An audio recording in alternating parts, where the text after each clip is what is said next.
All these are symbols for different sins that I've different sins he committed. This was murder in Iowa, right? Right. Yeah. Well, please. You kidding me? Yeah, let me see those elbows, by the way, Danny. You'd never be convicted killing someone in Iowa, believe me. Right.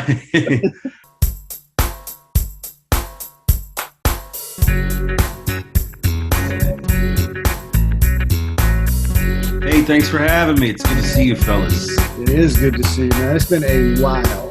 Dude, when's the last time? When did we work together? It's got to be a decade. It's got to be. Yeah. It has got to be at least 10 years.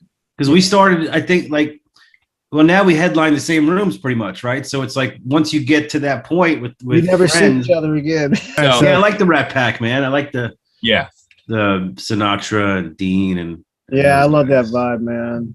You see those old photos of people traveling like on planes and stuff. Everybody's wearing a suit, nice. Yeah. Everyone. Now it's pajamas and Chewbacca slippers. It's much more comfortable though. I mean, you got to be honest. It's like you want to go in with a tie or Chewbacca. It's funny you said Chewbacca. I was on a plane to Alaska a few weeks ago. My girlfriend took me out there with her to see her family, and someone was wearing bear slippers, like bear paw with claws slippers. And even though I'm anti that on a plane, like you said, it did look pretty damn comfortable. Actually, it looked good. So but that was, I recall, you married to a stunning blonde German lady. Yeah. And that was the last I saw you in person. But to watch you evolve, you were great then. But to watch you where you are now and your accolades, which we'll cover, it's beautiful to see, man. It's wonderful. Well, first of all, no, I don't. I've been divorced for years and years now. Cool. Well, you look happy. German. I can tell. First, here's my favorite part of when you said you were great then. You quickly turned to Tony, right? I don't remember. Someone confirm. Someone confirm. Looking for confirmation. We got clips. Can we review that? Let's go with that. I recall the punchlines being sharp. We can edit later. Right.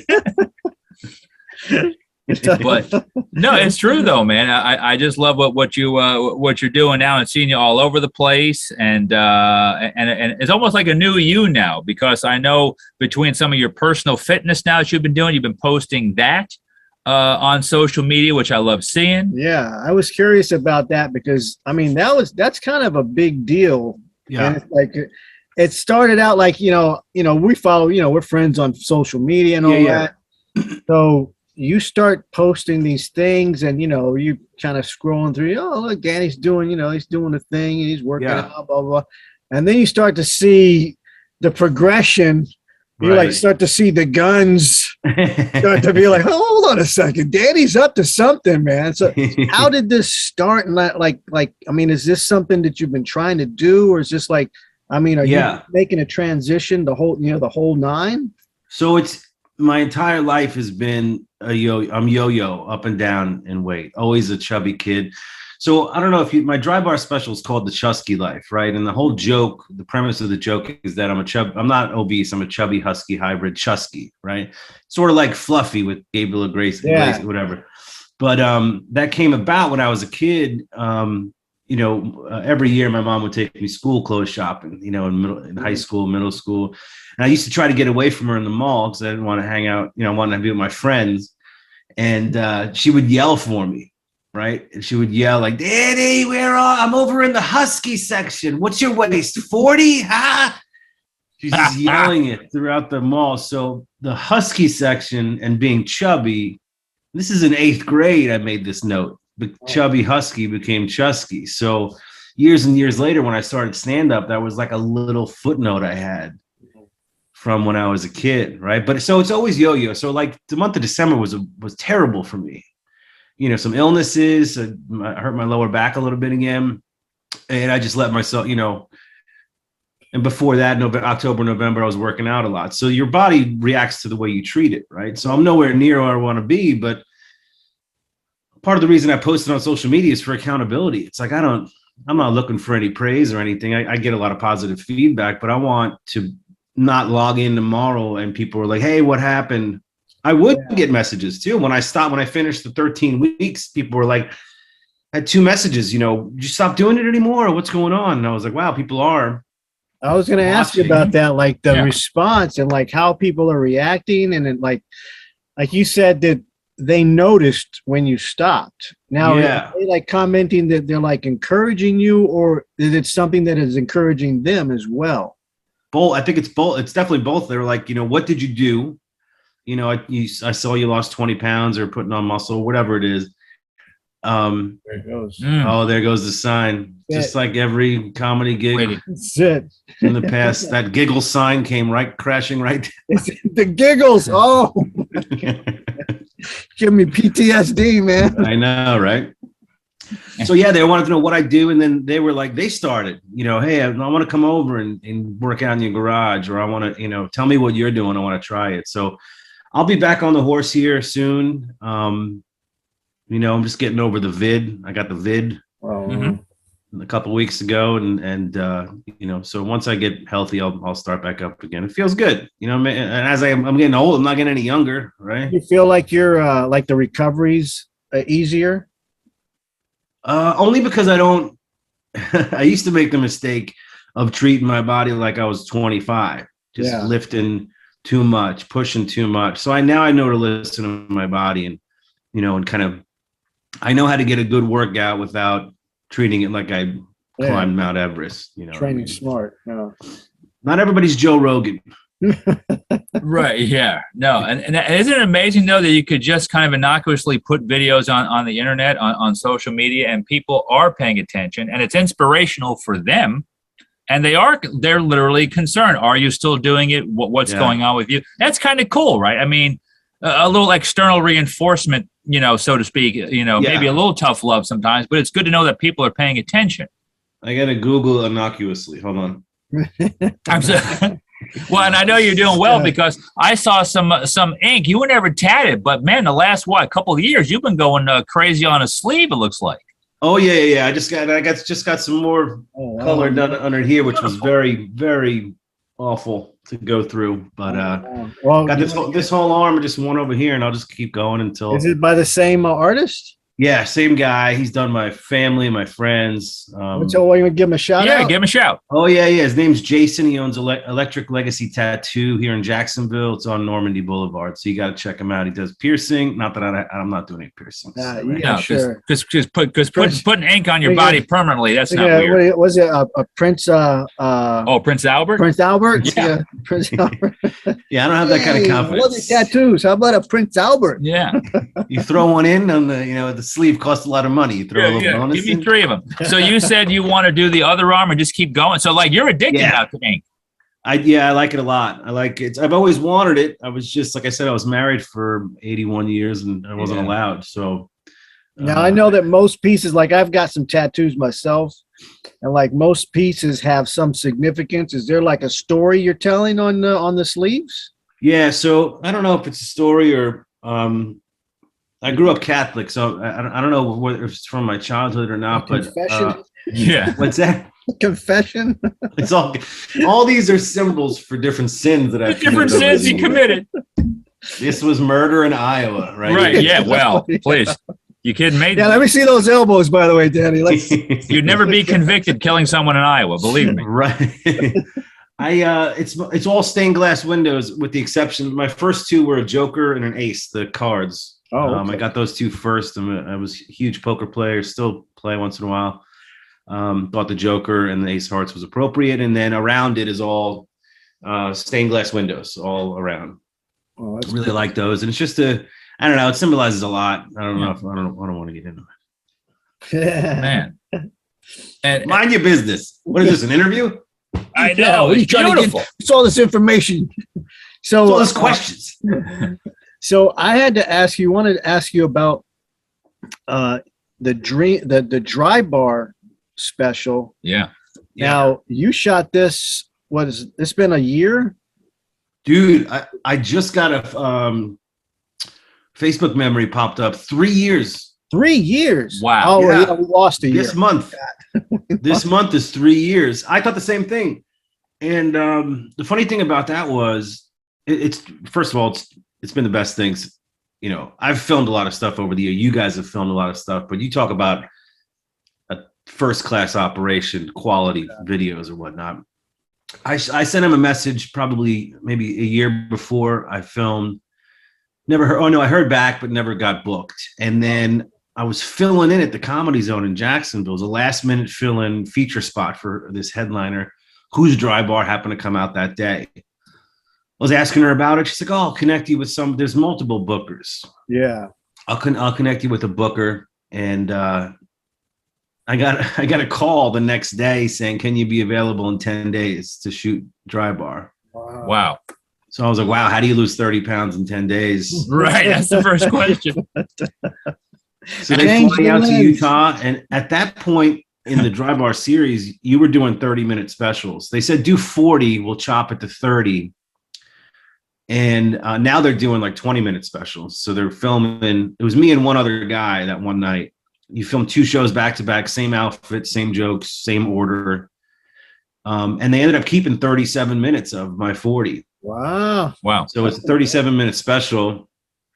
And I want to say it took, you get paid very handsomely. Your travel's cared for. They book your flight, rent a car, food, hotel, everything out. And it's filmed in Provo, Utah, which I'd never been. And it's beautiful. And then you get royalties based on views, subscriptions to their service, the Dry Bar app. So that's a straight YouTube ads, Facebook ads, Spotify, PlayStation, whoever it's played. So it took maybe a year before I started getting royalties.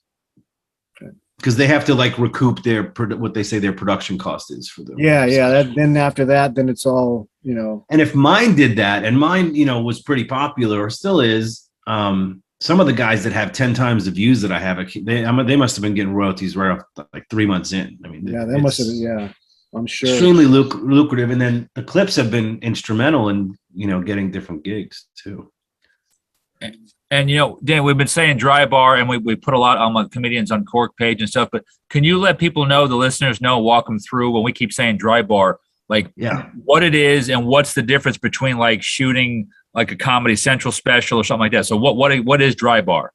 Yeah. So dry bar is a division of this company called VidAngel. So VidAngel is a service like Netflix, but for people who don't want to deal with cursing or nudity. So you can subscribe to VidAngel, pick a movie, and then select no cursing, no nudity, no whatever. So if you picked Goodfellas, it'd be like a 6-minute movie, right? Right. And, so they wanted to start creating their own content.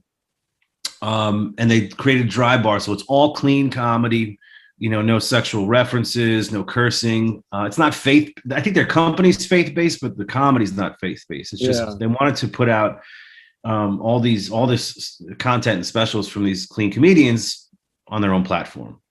So it's still, I think there's 6 seasons now. I don't even know what season I was in, 4 maybe. And now they're doing more. So when they film these new ones, they're filming 3 comics at a time. So it's 20 minutes each.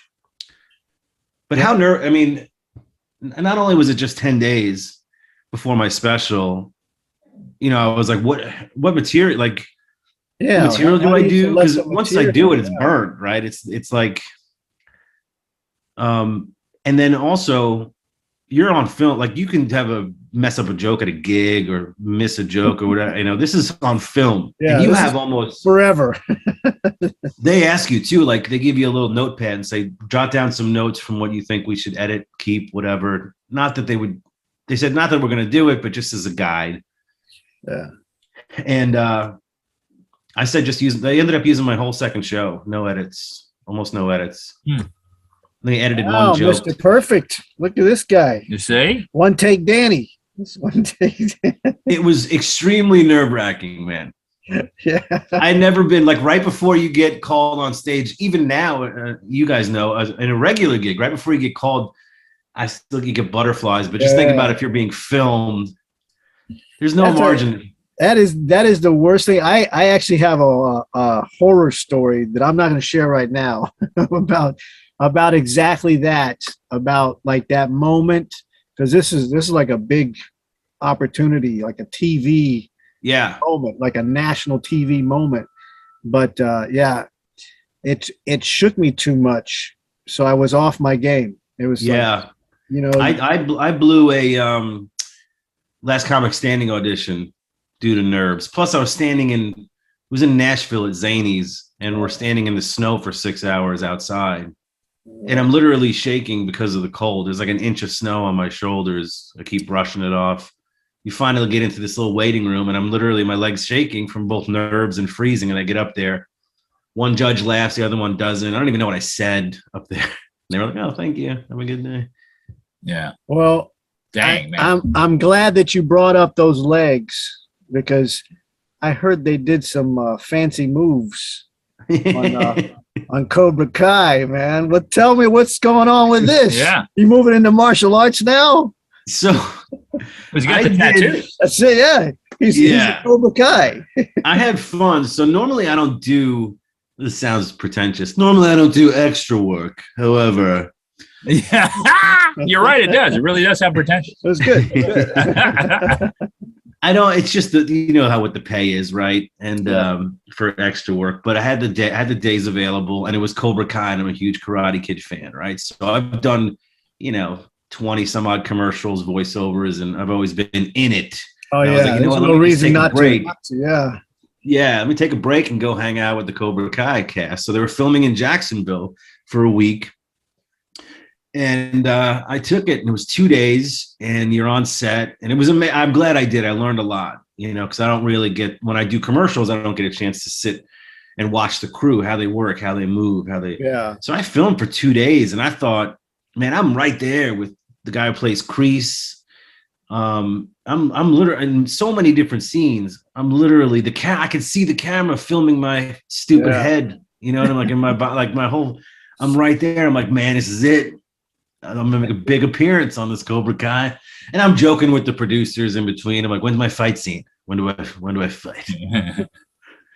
And I watch it. It's episode 1. I find out, so I watch it, and I don't even see myself. Oh man!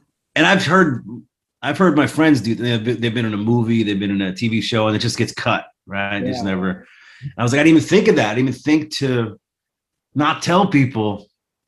And then my son woke up, and he came out all hooping and hollering, yelling that he saw me on Cobra Kai. He spotted you. Yeah. So he showed me where it was, and I was like, that's one hell of a walk right there, walking right across. That's the old tip of the. Not everybody can do that. Not everybody can walk like that. It's an impressive gait. That's it. So I got the checks from Cobra Kai, right, and framed them. It's just a cool little thing to have for my, Yeah. Oh no. What I feel bad about is I send new venues my bio for my intro for a gig. So I'm doing this gig in Daytona.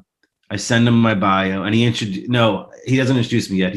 We're standing there before the show. I'm at the bar area, and there's this woman and some guy there, and she's like, "Who's the headliner tonight?" "Oh, Danny Johnson, Dry Bar." She's like, "I don't know, Dry Bar." "Oh, he's on Cobra Kai," and she freaks out. Ah. She goes, "Oh my gosh, my husband and 3 sons are huge Cobra Kai fans. I'm going to run down to the hotel down the street and get them to come back." So she leaves. They come back, it's $20 a head. They pay, and I get up there. And I normally, if I tell the MC to mention Cobra Kai, I'll do the silly jokes about how insignificant it was, right? Yeah. That it's sorry if I spoiled the storyline for it, and I reenact the walk. It's really a goofy little. Yeah, you poking fun at it. Yeah. Yeah.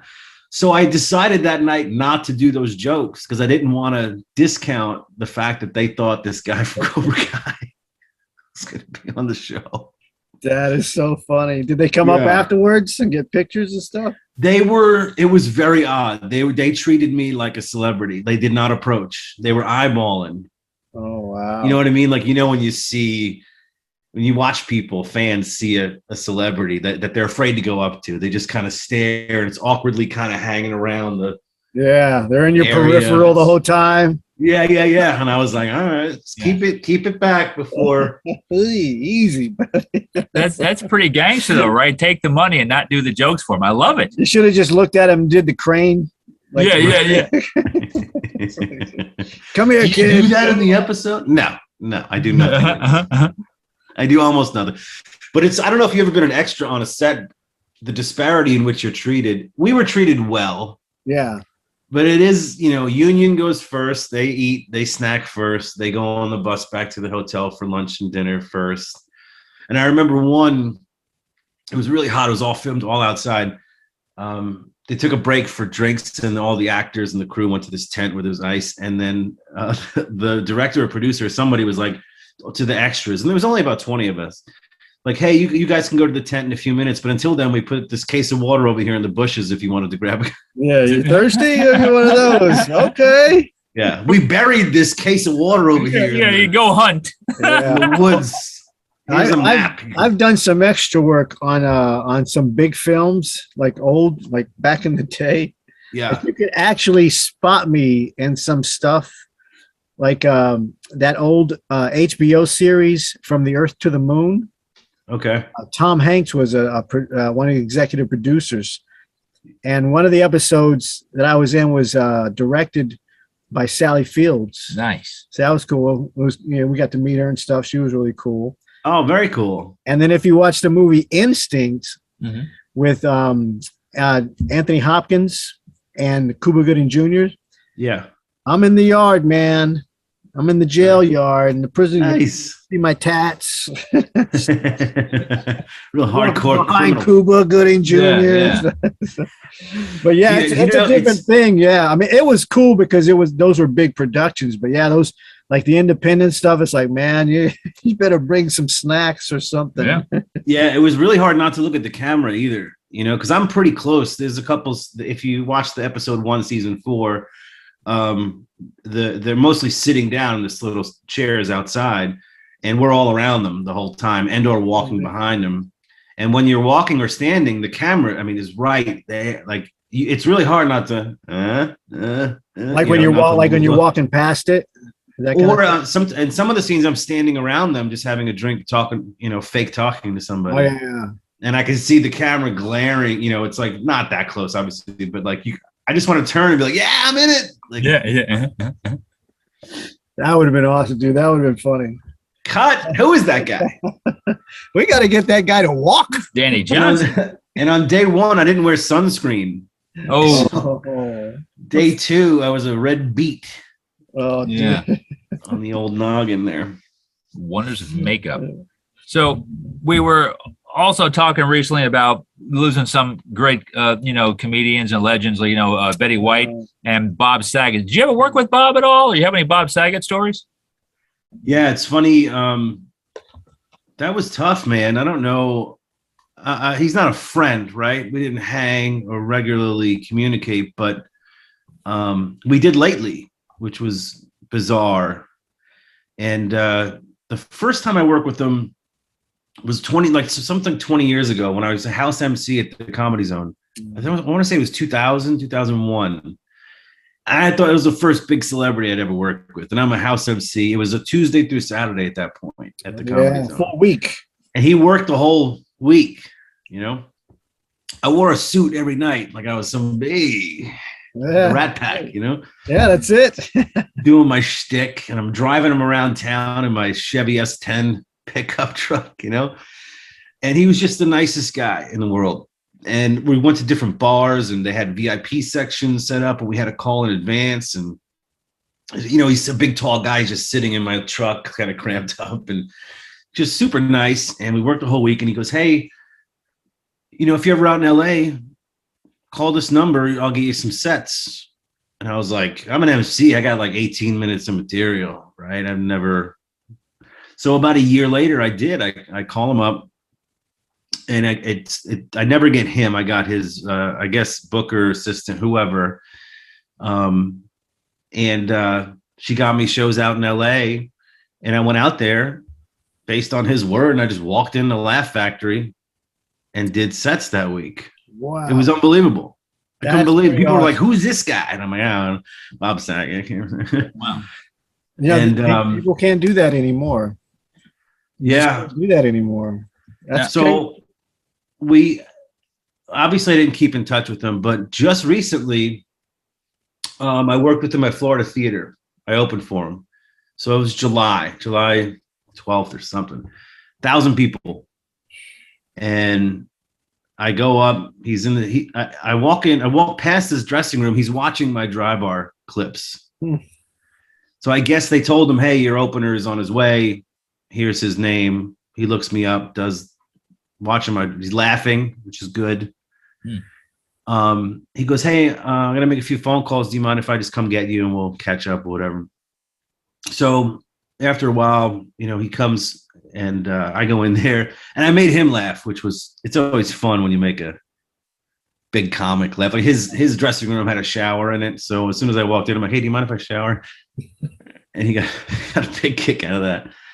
And we're just chit-chatting and we're reminiscing. I told him about the 20 years ago. He vaguely remembered it. He said, "Did you drive me around to different bars that had VIP sections, but we didn't need them?" Because honestly, he didn't need them. There was no big. People were like looked at him and were like, "That's probably not Bob Saget, right?" And I said, "Yes, that was it. That was me that week." And, so right before the show starts, he goes, "Hey," he hands me his phone and my name's in his contact list. He goes, "Put your number in here and your email." He goes, "You're ever out in LA, I'll set you up with some sets again." I was like, holy cow. And it was just surreal that he was watching my clips. For who does he care who's opening for him, right? Saget. Yeah.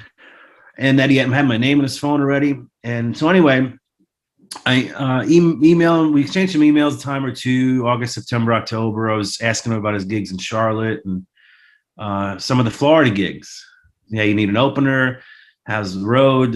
And he replied every single time.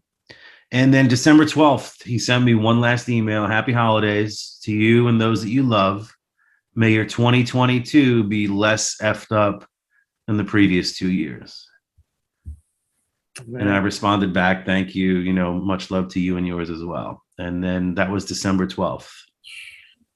And then next thing you know, my phone's blowing up with texts from 50 texts, emails, phone calls.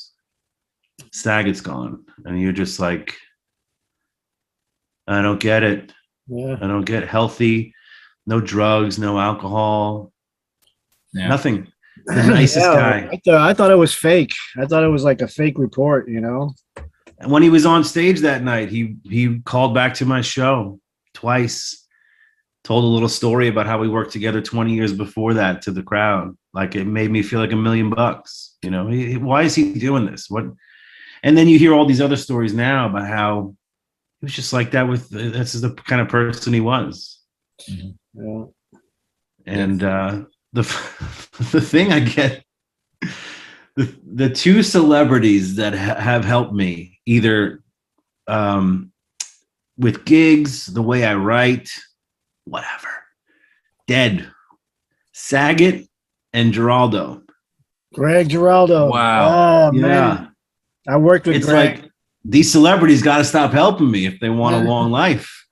So I was just telling him the other day, it's like everybody that I worked with is like dying. It's like Greg Giraldo, same thing. I worked with him, a few times. Yeah. He was always great, man. It's like one of the greats. You know where I worked with him? Fort Lauderdale. It's not there anymore. Uncle Funny's. Uncle Funny's, yeah. You remember that? Yes, I do. Yeah. I remember that. And I don't remember. It's so funny. I don't think I knew who he was when I worked with him, but he walked up to the table. I'm like, I think I know who that guy is.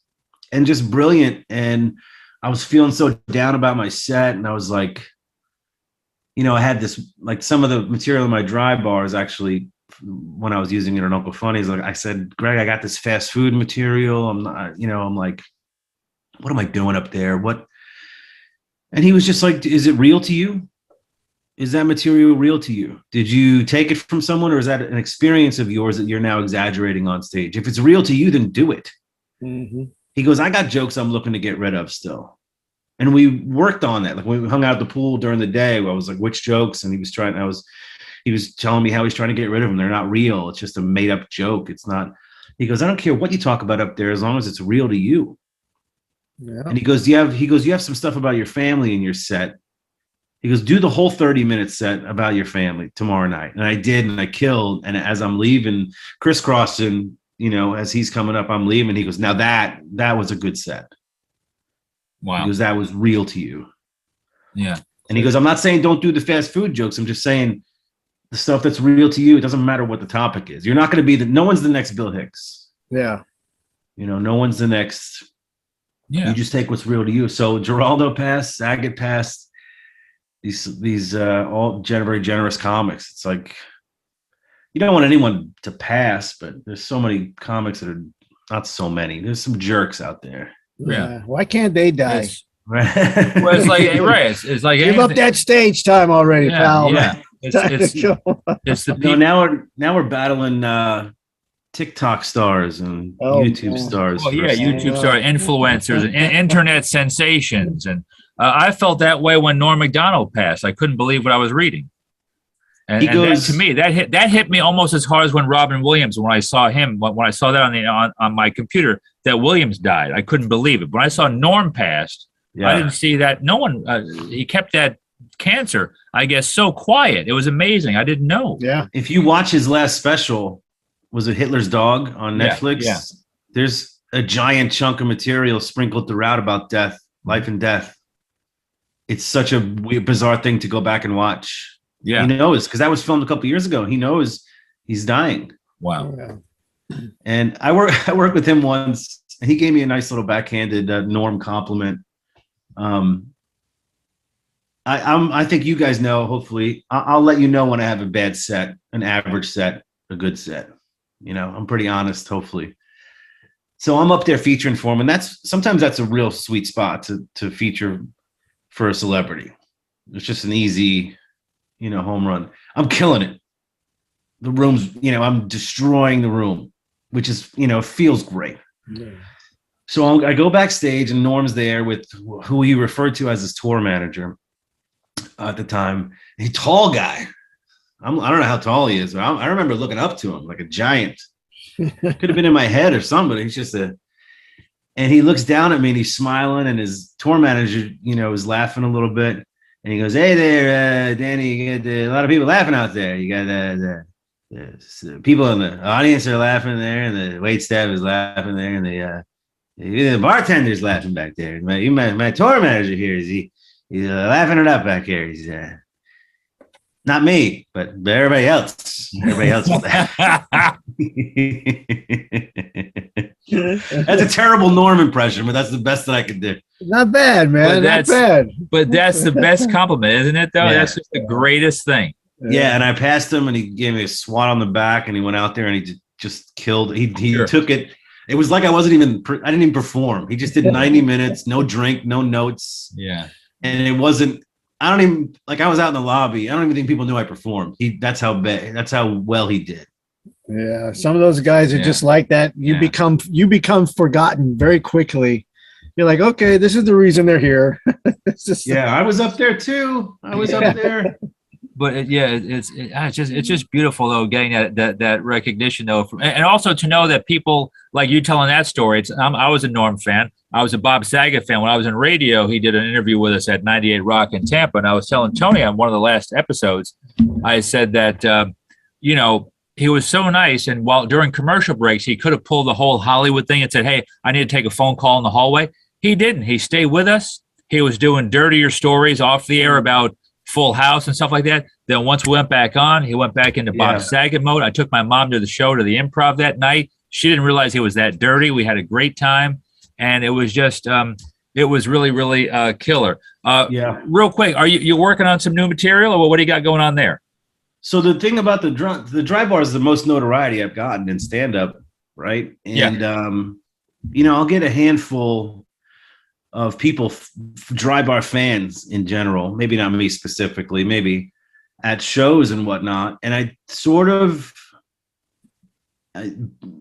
procrastinated or basked in the success of dry bar. And I just continued to do my dry bar set for like a year. And I'm doing shows in Hilton Head one weekend, which I'll be there this weekend at the Comedy Magic Cabaret this weekend. Okay. Headlining that. And there was this table of 12 or so stage left, and I heard them mumbling about dry bar. Big fans. And I start to go into my Chusky bit or whatever, and I hear the one lady go, "Oh my gosh, you have to listen to this. This is great." and, and then she starts miming it. She's miming my joke. And I'm like, man, I have all these notes of this material I want to do. So I need to get off my butt and write and try this stuff. I mean, I need to create a whole new, I know the dry bar is only 37 minutes, but technically, 45, let's say. So I started like organizing these notes and writing more and started to do them. And it's been so tough. It's been tougher than I thought. I have one CD, and then I have 2 CDs in a dry bar. So technically, and some of the material crosses over, but let's say technically I'm working on hour 3 or 4 of material. And it's like, I don't think people realize how long it takes to make a joke work. Some of them work right off the bat, and then you expand on them, and some of them work and then never work again. Well, are you approaching this like a particular theme, or are you kind of finding that right now? Are you still digging through the material? Yeah, I'm digging through notes that I've made over the years, including yesterday's notes. Or I do this thing in the morning, stream of conscious writing. So I get up, go to the bathroom, splash water on my face, and then I sit down and write for 30 minutes or 15 to 30 minutes, just continuously write. Mm-hmm. It's just gibberish and this and that. And it just kind of gets the creative juices flowing. And I've gotten a bit or 2 out of it. Just random thoughts pop in my head. I'm like, oh, I haven't talked about this, and just go off on it. It seems silly. And then I kind of went back through my notes and tried to create some themes. So I had like 10 or 12 of these thoughts or ideas that were like 3-line jokes. It just didn't fit anywhere. So I put them all on this list of groups of people that agitate me. And it fit perfectly, because then I could just continue to add to this list. Cool. So whether it's as silly as people that order boneless wings, right? Those people agitate me. You're a baby. You just ordered chicken nuggets, right? You want me to change your diaper in them before we leave? So it's silly stuff like that. And then, I have 10 or 12 of those, and that'll become that's a chunk. So I'm up to like, if I'm being generous to myself, I'm up to almost 30 minutes of a new set. Okay. That's not bad, yeah. Depending on the crowd, right? Yeah. Like I have a bunch of jokes about my mom and my family that they're not for every venue. Yeah. It's like a subtle, it's not a gut. Like the Hilton Head venue that I'm doing, this Comedy Magic Cabaret is one of my favorites. And it's $40 to $50 a ticket, and it's tourist area. Those people want to see comedy. Yeah. I love that club. You can do any joke you want, and they're there to listen and laugh. The subtleties, the nuances, the little taglines. Yeah. It's not like going into a bar where you have to you're battling, you're keep fighting it simple, get to the punchline. Like you can play around up there. So I'm really going to leverage these next 2 shows, doing 60 minutes. And I'll have to go back into some dry bar stuff, right? So once I get through all the new stuff, just kick it into dry bar gear. Yeah, let's do that. That's cool. Well, and any time frame as to, you said 30 minutes now. So you're thinking, by the end of 2022-ish? Yeah, I'd like that. Like that. And as a follow-up, are you intending for this to be like the next special? Like something that you would actually tape or record? That's a good question. I know some people have done a couple dry bar specials, so I wouldn't mind doing that again. But I do want to be prepared with a plethora of sets, of 5 to 7 minute sets, or 30-minute sets, or 20. Whether I do cruise lines, whether I do an opportunity for a TV taping, that I just have it. I just have this. That's what I was curious about. Like, you've done dry bar.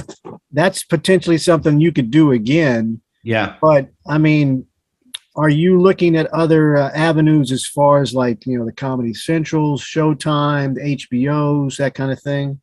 Yeah, it's tough, as you know.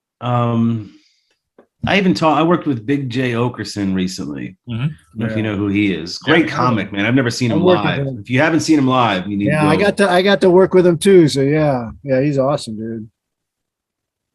He was like, he goes, I was talking to him about, just kind of getting to the next step, what the next level, and he's like, yeah, I wish I can, he's like, it's not gonna pick up I said, no, I'm not asking you for anything. That's the tough part of working with these guys, right? I don't want them to feel like I'm asking. Yeah. I said, I feel like I'm a late night spot or two away from going to that next step, whether it's a Fallon or any of the other late night shows. So I don't even know how to do that. I'm not in New York. I'm not in LA. But the more connections I make and the more prepared I am, the better I'll feel. So as long as I put the work in and I can walk away with just a myriad of options of 5 to 7 minute sets for TV, I'll be very happy. I'm not doing that. Okay, good. Bye. Where's the goddamn off button? One is subscribe. Another one is like, comment, hit notification. And all of these words will help us grow as a channel. Back to our program.